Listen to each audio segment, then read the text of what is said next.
I think now is the time where we've got to change how we think about debt management. If we go back 20, 30 years when our parents had, interest rates of 15, 18, 20%, yeah, doing everything you could to pay down that debt made total sense. It was, the interest on, $100,000 was 20 grand, like $400 a week, like that's a lot.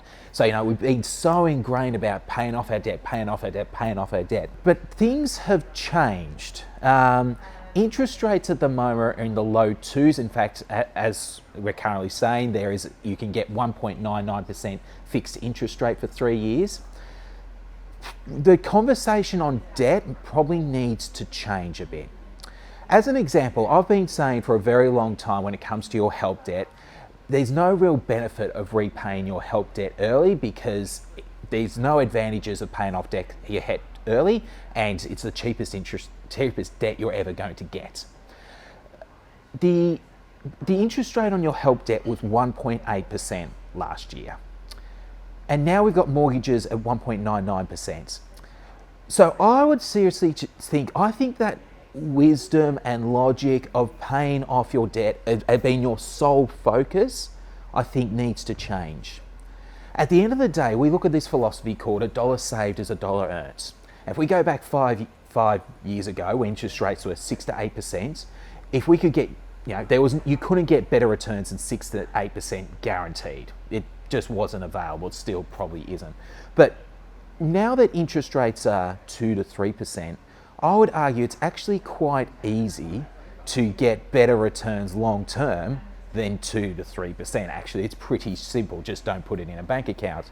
So if you are a millennial and you're looking to grow your wealth, I would argue that in this environment, that debt has to become your friend.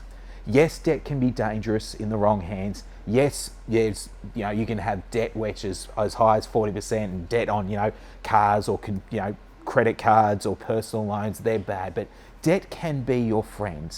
And if you're using debt to grow your wealth, taking control of more assets which are growing in value over the long term, over the next 20, 30 years, you are going to be in a far better off position than those who just focus solely on paying down their mortgages over the long term. So if you're a millennial and you're thinking about ways to grow your wealth, I think you need to have a good think about how debt in the right way can be used to grow your asset base. It can be a great way to leverage, to get control of more assets and to speed up the wealth creation process, potentially leaving you with opportunities to retire earlier and with more.